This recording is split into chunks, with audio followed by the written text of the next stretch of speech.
बिस्मिल्लाहिर्रहमानिर्रहीम। अस्सलाम वालेकुम। आज 17 जून है और दिन है हफ्ते का। बात करेंगे कि इस वक्त तहरीक इंसाफ के अंदर क्या चल रहा है। तहरीक इंसाफ जिसमें टूट फूट का आगाज़ बड़ी तेज़ी से शुरू हुआ था, बहुत से तहरीक इंसाफ के रहनुमा जो है वो छोड़ कर गए, लेकिन अब ऐसा लगता है कि वो जो तहरीक इंसाफ के अंदर एक टूट फूट थी, बाजार ये नज़र आता है कि उसको ब्रेकें लग गई हैं। क्या वाकई को ब्रेकें लग गई हैं या ये जो खामोशी है ये किसी बड़े तूफ़ान का पेश ख़ैमा है? असल मामला है कि उस पर बात करते हैं, क्योंकि देखें जब 9 मई के बाद जब एक सिलसिला शुरू हुआ तो आपने देखा कि रहनुमा जो जेलों के अंदर थे वो जेल से निकलते थे और प्रेस क्लब पहुँचते थे, इस्लामाबाद में press club, national press club, और यहाँ पर आकर प्रेस कॉन्फ्रेंस करते थे और ये कहते थे कि हम सियासत से इज़हार लातलकी कर रहे हैं, सियासत से ब्रेक ले रहे हैं, सियासत से तौबा ताइब हो रहे हैं और अब हम सियासत नहीं करेंगे कुछ अर्से के लिए। लेकिन उसके बाद फिर हमने देखा कि उनमें से बहुत से रहनुमा जो हैं वो जिस दिन इस्तेहकाम पाकिस्तान पार्टी बनी वहाँ पर मौजूद थे। ये अलग बात है कि वो फ्रंट फुट पर नहीं थे, चेहरे छुपा रहे थे, लातल्लुक थे जो कुछ वहाँ पर हो रहा था। और उसके बाद उन्होंने वहाँ बड़े बड़े दावे किए कि जी हम और लोगों को लाएंगे, लेकिन उसके बाद वो ख़ुद भी ना तो मीडिया पर आ रहे हैं, ना उस तरह से वो एक्टिव नज़र आ रहे हैं। और उसके बाद फिर एक और चीज़ आप ये देखें कि महमूद मौलवी साहब का मैंने आपको बताया कि पब्लिक टीवी के प्रोग्राम में, ज़मीर हैदर साहब के प्रोग्राम में उन्होंने ये कहा कि जनाब अभी तो मैं जो है वो इस्तेहकाम पाकिस्तान पार्टी का हिस्सा नहीं हूँ, और उन्होंने यहाँ तक कह दिया कि जनाब जो बाकी हैं फवाद चौधरी साहब, उनका भी अभी नहीं पता कि इस्तेहकाम पाकिस्तान पार्टी में वो हैं नहीं है, क्या नहीं है। तो ऐसा कोई चक्कर नहीं है। फिर और जो रहनुमा थे उन्होंने जिन्होंने बड़े बड़े दावे वादे किए थे वो भी उस तरह से एक्टिव नज़र नहीं आए, सिवाय 3 लोगों के। 3 लोग तहरीक इंसाफ से बहुत एक्टिव नज़र आ रहे हैं जो इस्तेहकाम पाकिस्तान पार्टी है उसमें। एक फिरदौस अशी कमान साहब हैं, फिरदौस अशी कमान साहबा को टिकट नहीं मिला था सियालकोट से, वो यानी को टिकट होल्डर नहीं थी। अगर आप MP लेवल पर बात करें तो कौमी असम्बली के तो टिकट अभी ज़ाहिर है अनाउंस नहीं हुए थे क्योंकि अभी उधर इलेक्शन ही नहीं था, लेकिन पंजाब का इलेक्शन क्योंकि 14 मई को अनाउंस हुआ था तो वहाँ पर टिकट। इसी तरह से फैज़ हुसैन चौहान साहब हैं, फैज़ हुसैन चौहान साहब को टिकट नहीं दे रहे थे इमरान खान, और बड़ी मुश्किल से बड़ी तगो-दो करके उन्होंने टिकट जो है वो हासिल किया था। मुराद राज साहब, उन्होंने टिकट अप्लाई किया, उनको टिकट नहीं मिला था। तो ये 3 ही इस्तेहकाम पाकिस्तान में ज़्यादा एक्टिव नज़र आ रहे हैं, इनके अलावा कोई भी एक्टिव नज़र नहीं आ रहा। बाकी सब बैकफुट पे हैं। कई रहनुमा जो हैं वो बिल्कुल मीडिया पे 1 सेकंड के लिए भी नहीं आए, और अब उन्होंने ये कहना शुरू कर दिया तो हम तो इस्तेहकाम पाकिस्तान पार्टी में शामिल ही नहीं हुए। फिर आपने देखा लाला ताहिर रंधावा अलग हो गए, उसके बाद और बयानात आने लगे, तो ये सारी सूरत हाल थी। लेकिन जो अभी सूरत हाल है इस वक्त तक तकरीबन 120 के करीब तहरीक इंसाफ के, जिसमें उनके साबिक अरकान असम्बली हैं, उनके सेनेटर 1-2 सेनेटर हैं, उनके आप कहिए कि टिकट होल्डर हैं, उनके कुछ सेंट्रल ओहदेदारान हैं, टोटल 121 लोग जो है वो अब तक तहरीक इंसाफ छोड़ कर गए हैं। लेकिन इस्तेहकाम पाकिस्तान पार्टी में जो गए हैं इन 3 के अलावा कोई भी उस तरह से इस्तेहकाम पाकिस्तान पार्टी में एक्टिव नज़र नहीं आ रहा। तो अब एक सवाल है, लोग ये सवाल कर रहे हैं कि क्या तहरीक इंसाफ का कोई कमबैक होने वाला है, क्या टूट फूट का अमल रुक गया है? क्योंकि कुछ तो ज़ाहिर है प्रेस कॉन्फ्रेंसेस वीडियो पैगामात आ रहे हैं, लेकिन वो उस तरह से हाईलाइट भी नहीं हो रहे। खैर जैसे बकर से आमिर अनायत शाहानी ने वीडियो पैगाम जारी किया, सरगोदा से 1-2 लोगों ने 3 लोगों ने जारी किया, तो अब उस तरह से वो हाईलाइट नहीं हुए जिस तरह से पहले होता था, प्रेस कॉन्फ्रेंस होती थी और वो पूरे उसके हाइप मिलती थी। लेकिन मैं आपको एक चीज़ बता सकता हूँ जिस पर ईसा नकवी साहब पहले बात कर चुके हैं, और मामला ये है कि ये ऐसा नहीं है कि कोई अभी आप मैं ग्राउंड रियलिटी की बात कर रहा हूँ कि अभी कम बैक की कोई ऐसी सूरत हाल नज़र नहीं आती कि कोई तहरीक इंसाफ का कम बैक होने वाला है। अभी तक सूरत हाल यही है कि तहरीक इंसाफ के हवाले से चीज़ें बिल्कुल उसी तरह से हैं जैसे 9 मई के बाद शुरू हुई थी। और ये ज़रूर है कि इमरान खान साहब को पार्टी के 2-3 अहम रहनुमाओं ने जो अभी तक पार्टी के अंदर खड़े हैं, जिन्होंने ओहदे छोड़े हैं लेकिन पार्टी नहीं छोड़ी, उन्होंने इमरान खान को कायल करने की कोशिश की है कि इमरान खान खुद ही माइनस हो जाएं। इमरान खान खुद कहें कि मैं इलेक्शन नहीं लड़ूंगा, मैं वज़ारत उज़्मा का उम्मीदवार नहीं हूँ। वो ये चाहते हैं कि इमरान खान ये अनाउंस करें, और इस तरह से वो कहते हैं कि फिर हम पार्टी के साथ खड़े रहेंगे। अगर इमरान खान ईद तक ये नहीं कहते तो फिर अगस्त के पहले हफ्ते में एक नई पार्टी का ऐलान हो सकता है, और वो जो नई पार्टी का ऐलान होगा उसमें तहरीक इंसाफ के बहुत अहम मरकज़ी 2-3 रहनुमा होंगे, जिनमें से एक का ताल्लुक़ KPK से है, और वो होंगे और उनके साथ बहुत से विनिंग हार्सेस जाएंगे, और वो जाएंगे। और फिर एक फ़र्क होगा उस पार्टी में और इस्तेहकाम पाकिस्तान पार्टी में कि इस्तेहकाम पाकिस्तान पार्टी बनी आज के लम्हे तक, आज के दिन तक इस्तेहकाम पाकिस्तान पार्टी ने एक मरतबा भी शहबाज शरीफ के ख़िलाफ़ बयान नहीं दिया, हुकूमत के ख़िलाफ़ बयान नहीं दिया। ये नहीं कहा कि हुकूमत ने तबाही कर दिया, बर्बादी कर दी है, बेरोज़गारी कर दिया, लाखों लोग पाकिस्तान छोड़कर जा चुके हैं, करोड़ों लोग छोड़कर जाना चाहते हैं, लोगों को पाकिस्तान का मुस्तकबिल तारीख नज़र आता है। 14 माह में इन्होंने पाकिस्तान का वो हशर कर दिया जो पिछले 75-76 बरसों में नहीं हुआ था। 76 बरस की महंगाई का रिकॉर्ड टूट गया। 75 बरस से पाकिस्तान में मौजूद जो कंपनी है उसका आपने देखा शेल कंपनी का, उसने अपने वो शेयर्स बेच रहे हैं, वो पाकिस्तान से अपना सारा सेटअप क्लोज़ कर रहे हैं। लोग यहाँ से जो बिज़नेसमैन हैं उनकी आप बातें सुने, वो कहते हैं कि भाई नई सरमायाकारी तो दूर की बात है, जिन जिन की सरमायाकारी मुल्क में है वो सरमायाकारी निकाल रहे हैं। बजट की सूरत हाल आपके सामने है, लेकिन बजट के ऊपर भी जब हमने नहीं नुमान लंगड़ियाल साहब को कहा कि आप इस पे बयान दें, तो उन्होंने कहा मैं अभी कोई बयान नहीं दूंगा। मुराद रास ने कोई बजट के ऊपर बयान नहीं दिया, तरीन साहब ने कोई बयान नहीं दिया।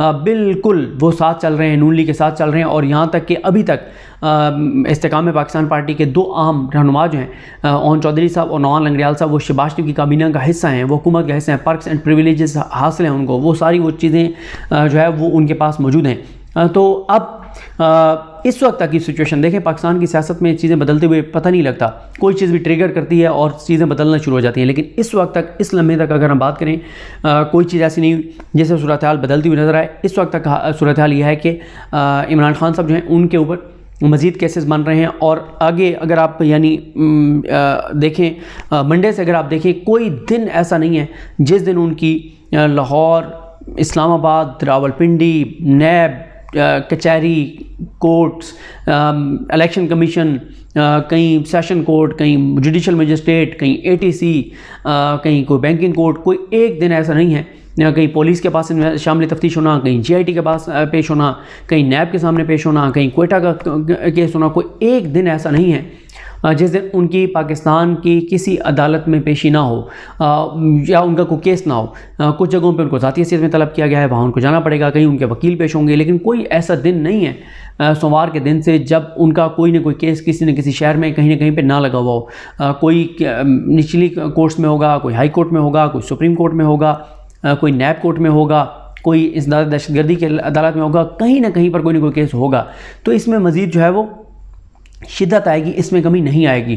तो ईद तक का बताया जा रहा है कि उनको टाइम दिया गया है कि ईद तक आप, अच्छा ये जो बात है ना, जो मैंने अपने ज़राए से चेक किया है कि ये जो बात की जाती है कि इमरान खान साहब को कहा है कि आप पाकिस्तान से बाहर चले जाएँ, वो शायद इंटरनल कोई किसी की राय ज़रूर हो पार्टी के अंदर से, जो लोग उनको कोई सजेशंस दे रहे हैं, लेकिन ये इदारों की तरफ से ऐसी कोई चीज़ नहीं है कि आप चले जाएं, क्योंकि वहाँ पे एक सोच ये है कि इमरान खान को अगर पाकिस्तान से बाहर जाने दिया गया तो बाहर वो जाएंगे, ओवरसीज़ पाकिस्तानियों में उनकी बहुत ज़्यादा पॉपुलैरिटी है, वो वहाँ जाके बड़े बड़े जलसे करेंगे, वो वहाँ के मीडिया हाउसेस का विज़िट करेंगे, वो वहाँ के ह्यूमन राइट्स ऑर्गेनाइजेशन का विज़िट करेंगे, वो वहाँ पे इंटरनेशनल मीडिया को इंटरव्यूज़ देंगे।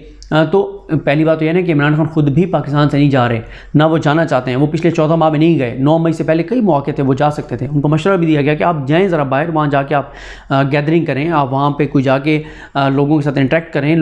पाकिस्तान के इदारों को नज़र आए कि कितनी बड़ी आप वहाँ पे लोगों को इकट्ठा करें, लेकिन वो नहीं गए। तो एक तो वो ये है कि वो खुद नहीं जा रहे, लेकिन ना वो जाना चाहते थे। ये जो बात है, शायद अंदर से किसी ने मशवरा दिया हो कि आप मामला तय करें, मामला तय करके आप बाहर चले जाएँ। तय मुराद यही है कि आप कहें कि मैं वज़ारत उज़्मा को उम्मीदवार नहीं हूँ। और इस हवाले से मैं आपको एक चीज़ बता दूँ कि आपको याद होगा जब ईद उल फितर के तीसरे दिन इमरान खान साहब से हमारी मुलाकात हुई थी, तो मैंने आपको बताया था कि वहाँ पे क्योंकि सुहेल वड़ाई साहब भी थे, मोहम्मद मालिक साहब थे, काशिफ अब्बासी साहब थे, मेहर बुखारी साहिबा थी, और आफ्ताब इकबाल साहब, समी इब्राहिम साहब, चौधरी गुलाम हुसैन साहब, हबीब अकरम साहब, इरशाद आरिफ साहब, ये सब थे। और भी कुछ नाम थे, बैरिस्टर एहतशामुद्दीन साहब थे। तो ये सब थे। तो वहाँ पर यह बात हुई थी कि खान साहब को ये कहा गया था कि देखें, आप पे इस्टेब्लिशमेंट को बिल्कुल आप एतबार नहीं है, और ग्रंटर जो है वो हो सकते हैं सऊदी अरब या चाइना। तो खान साहब ने कहा चाइना तो इंटरेस्टेड नहीं है इन चीज़ों में। तो साथ फिर एक और बात हुई थी कि इरशाद आरिफ साहब ने कहा था कि 90s में ये हुआ था कि एक बार नवाज ने ये कह दिया था कि मैं अगले वज़ारत उज़्मा का उम्मीदवार नहीं हूँ। तो ये वैसे बात हो रही थी कि हाँ, आप अगर ये कह देते हैं कि आप वज़ीर-ए-आज़म के उम्मीदवार नहीं हैं तो फिर शायद इलेक्शन हो जाएँ और फिर कोई मसला ना हो। तो इमरान खान ने फ़ौरन कहा था हाँ बिल्कुल ये बात ठीक है, अगर मैं ये कह देता हूँ कि मैं वज़ारत उज़्मा का उम्मीदवार नहीं हूँ तो फिर बिल्कुल इलेक्शन हो जाएंगे, फिर कोई मसला नहीं होगा, लेकिन जब तक मैं हूँ तो तब तक इलेक्शन नहीं होंगे। तो अब इस सारी सूरत हाल में क्या इमरान खान ख़ुद से ये कह देंगे कि मैं वज़ारत उज़्मा को उम्मीदवार नहीं हूँ अगले इलेक्शन में, और मेरी पार्टी इलेक्शन लड़ेगी और मैं किसी को वज़ीर-ए-आज़म का उम्मीदवार नामज़द करूँगा, लेकिन मैं वज़ीर-ए-आज़म का उम्मीदवार नहीं हूँ? क्या वो ये बात कहते हैं? अगर वो ये बात नहीं कहते तो क्या उसके बाद फिर जो रहनुमा उनको कह रहे हैं कि हम ईद के बाद नई पार्टी अनाउंस कर देंगे, तो वो नई जो पार्टी होगी वो अनाउंसमेंट के दिन से ही वो आड़े हाथों लेना शुरू कर देगी पीडीएम को, पीपल्स पार्टी को, नून लीग को। बहुत सख्त इनके ऊपर वो अटैक करेंगे ये तासुर देने के लिए कि हम ही हकीकी अपोजिशन है। वो पीटीआई के वोट बैंक को अट्रैक्ट करने की कोशिश करेंगे, वो पीटीआई को टारगेट नहीं करेंगे, वो इमरान खान को टारगेट नहीं करेंगे, वो सिर्फ पीडीएम को टारगेट करेंगे और कोशिश करेंगे कि वो ये कह सकेंगे देखिए हम अब इमरान खान के नज़रिए को आगे लेकर चलेंगे, इमरान खान की जो इनके ख़िलाफ़ पॉलिसीज़ थी उनको हम आगे लेकर चलेंगे। लेकिन उसके जब इमरान खान उस पार्टी को डिसऑन कर देंगे तो फिर उसका क्या मुस्तकबिल होगा। लेकिन ये ज़रूर है, बहरहाल मेरे सोर्सेज यही कहते हैं कि ईद तक का टाइम है, इमरान खान साहब को दिया गया है कि आप ईद तक सोच लें, आप ख़ुद को खुद माइनस कर दें, और आप अगर ख़ुद को माइनस कर देते हैं तो हम पार्टी के साथ खड़े रहेंगे, और अगर आप ख़ुद को माइनस नहीं करते तो फिर हम अलग विनिंग हार्सेस की एक पार्टी जो है वो अनाउंस करेंगे।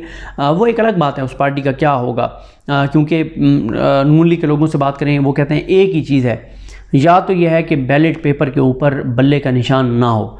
अगर बैलेट पेपर के ऊपर बल्ले का निशान हुआ तो ये नहीं हो सकता कि लोग बल्ले के ऊपर निशान ना लगाएं, ठप्पा ना लगाएं, फिर उम्मीदवार कोई भी हो लोगों को कंसर्न होगा बल्ले के साथ। तो ये तो अलग बात है कि कौन कौन छोड़ के जाता है, विनिंग हार्सेस कितने जाते हैं, उसके बाद क्या होता है, इमरान खान गिरफ्तार होते हैं नहीं होते, उनका केस मिलिट्री कोर्ट में चलता है नहीं चलता, डिस्क्वालीफाई तो होना ही होना है, उन्होंने हर सूरत में होना है, ये तो तयशुदा है। और होना भी उन्होंने 2 केसेस में डिस्क्वालीफाई है जो हुकूमती सोर्सेज बताते हैं। एक अलकादर ट्रस्ट केस में वो डिस्क्वालीफाई होंगे और एक तोशाखाना में डिस्क्वालीफाई होंगे। ये बात हुकूमत के अपने लोग जो है वो बता रहे हैं कि डिसाइड हो गया कि इन 2 केसेस में इमरान खान जो है वो डिस्क्वालीफाई होंगे। लेकिन मैंने आपको बता दिया कि ईद के बाद बहरहाल ईद के बाद लग रहा है कि एक नई पार्टी अनाउंस होगी, और क्या इस दौरान कोई और चीज़ डेवलपमेंट हो जाती है और ये चीज़ रुक जाती है या नहीं रुकती, ये तो आने वाले दिन बताएंगे। लेकिन अब तक यही है कि इमरान खान ने अगर ईद तक ख़ुद को माइनस ना किया तो फिर ईद के बाद आम पार्टी रहनुमा जो हैं, जो पार्टी के ओहदे छोड़ चुके हैं लेकिन पार्टी के साथ खड़े हैं, वो अलग से पार्टी बनाएंगे और अलग से पार्टी बनाकर और उसके साथ विनिंग हार्सेस उनके साथ होंगे, और वो फिर मामलात को आगे लेकर जाने की कोशिश करेंगे। वो किस हद तक कामयाब होते हैं नहीं होते ये एक अलग बात है। मुझे अपनी दुआ में याद रखें। अलग हम सबका हामी नासरो। अल्लाह हाफ़िज़।